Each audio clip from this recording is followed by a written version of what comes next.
गरुड़ पुराण के अनुसार क्या होता है मौत के बाद। मृत्यु को लेकर हर किसी के मन में सवाल होते हैं और सदियों से इंसानों ने इनके जवाब ढूंढने की कोशिश की। कई धर्म और विश्वास बने और लोग सब में कहीं ना कहीं मृत्यु के बाद आत्मा के होने का जिक्र करते हैं और स्वर्ग नरक की बातें होती है।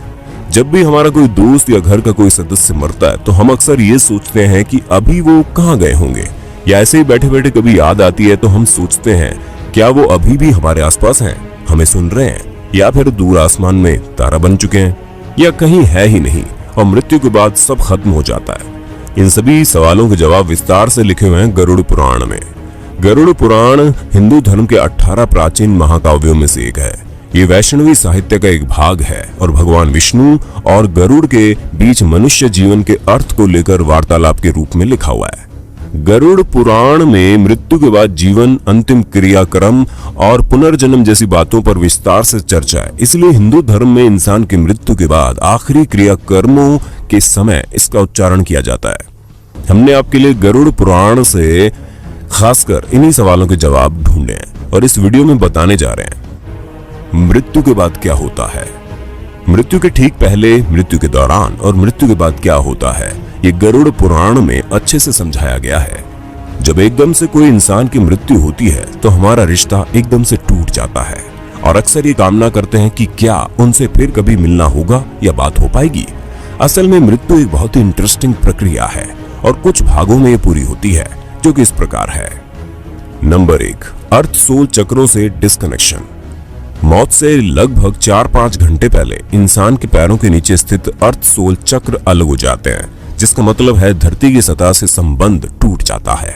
इंसान की मृत्यु से कुछ घंटे पहले उसके पैर ठंडे पड़ जाते हैं। जब मृत्यु का सही समय आता है तो कहा जाता है कि मृत्यु देवता यम आते हैं और आपकी आत्मा को लेकर चले जाते हैं।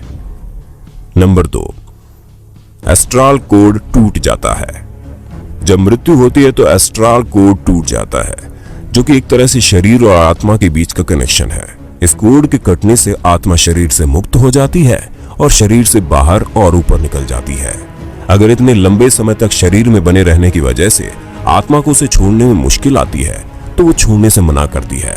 वो शरीर से निकलकर वापस घुस जाती है और इधर उधर गति करती है।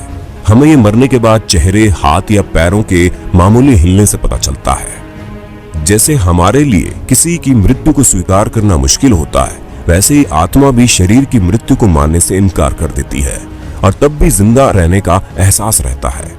लेकिन एस्ट्रल कोड टूटने से ये शरीर से अलग हो चुकी होती है और वो वहां नहीं रह सकती।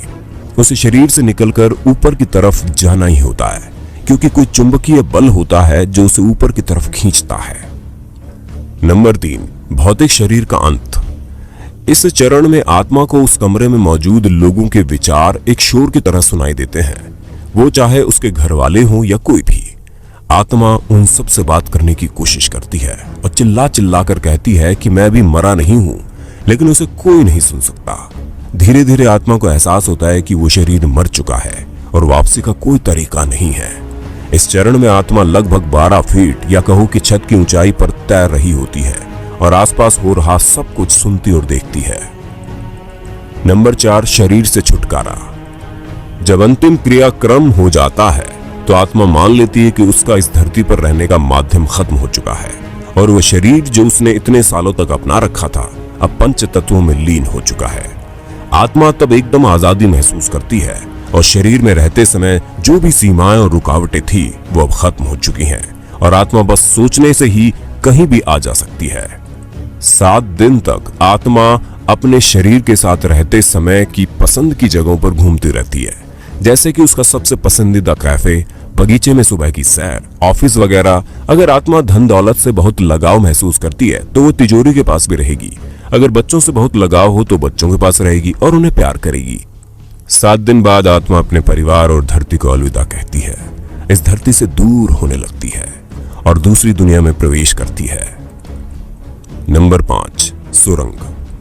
कहते हैं कि एक बड़ी सी सुरंग होती है जो आत्मा को एस्ट्रल प्लेन तक पहुंचने से पहले पार करनी होती है और इसलिए कहा जाता है कि मृत्यु के बाद के 12 दिन बहुत महत्वपूर्ण होते हैं। हमें सारे अंतिम संस्कार और रीति रिवाज ठीक से करने होते हैं और प्रार्थना करनी होती है हमें आत्मा से एक क्षमा याचना मांगनी पड़ती है ताकि वो अपने साथ कोई भी नकारात्मक भाव जैसे कि दुख, क्रोध या नफरत अपने साथ न ले जाए। कम से कम उसके परिवार और नजदीकी रिश्तेदारों को यही करना चाहिए। ये सारे रीति रिवाज, प्रार्थनाएं, सकारात्मक ऊर्जा आत्मा के लिए भोजन का काम करती है और उसे आगे की यात्रा में मदद करती है। उस सुरंग के अंत में बहुत तेज रोशनी होती है जो ये दर्शाती है कि वो एस्ट्रल वर्ल्ड में प्रवेश कर रही है। लेकिन अगर उसके घर वाले रीति रिवाज और प्रार्थना नहीं करते तो आत्मा सुरंग को पार नहीं कर पाती और फिर यही धरती पर फंस जाती है। वो ना तो एस्ट्रल प्लेन तक पहुंच पाती है और ना ही धरती पर कोई शरीर में होती है, इसलिए धरती पर ही भटकती रहती है। इसलिए किसी की मृत्यु के बाद भी उसके परिवार को अपनी जिम्मेदारी अच्छे से निभानी चाहिए और उसकी आत्मा को अंतिम यात्रा में मदद करनी चाहिए। नंबर 6, पूर्वजों से मिलाप। मृत्यु के बाद 11वें और 12वें दिन हिंदू सभ्यता में लोग होम, प्रार्थनाएं और रीति रिवाज करवाते हैं, जिससे आत्मा अपने पूर्वजों, नजदीकी दोस्तों, रिश्तेदारों और मार्गदर्शकों से मिलती है। पहले से मृत पूर्वज उसका ऊपरी दुनिया में स्वागत करते हैं और गले लगाते हैं, जैसे हम धरती पर अपने दोस्तों और परिवार को बहुत समय बाद मिलने पर लगाते हैं। उसके बाद आत्मा अपने मार्गदर्शकों के साथ धरती पर पूरी की हुई जिंदगी को महान कार्मिक बोर्ड की मदद से गहनता से परखा जाता है। यहीं पर एक दिव्य प्रकाश की उपस्थिति में पूरा जीवन देखा जाता है। नंबर 7, जीवन का सार। यहाँ पर कोई जज नहीं होता और ना ही कोई भगवान। आत्मा खुद ही अपनी जिंदगी की समीक्षा करती है, जैसे पूरी जिंदगी वो दूसरों को जज करती थी। आत्मा अपने साथ हुए बुरे के लिए क्रोधित होती है और बदला लेने की इच्छा रखती है। किसी का जो बुरा किया है उसके लिए पछताती है और उसके लिए खुद ही सजा मांगती है। जैसे कि आत्मा शरीर से और अपने मैं से नहीं जुड़ी होती, इसलिए आखिरी फैसला उसके अगले जीवन का आधार बनता है और इसी आधार पर आत्मा ही अगले जीवन के लिए रूपरेखा तैयार करती है, जिसे ब्लूप्रिंट कहते हैं। हर घटना और मुसीबतें जो झेलनी होगी और हर चेतावनी जिसका सामना करना होगा इस एग्रीमेंट में लिखी जाती है। यहाँ तक कि आत्मा उम्र, व्यक्तित्व और हालात भी खुद ही चुनती है।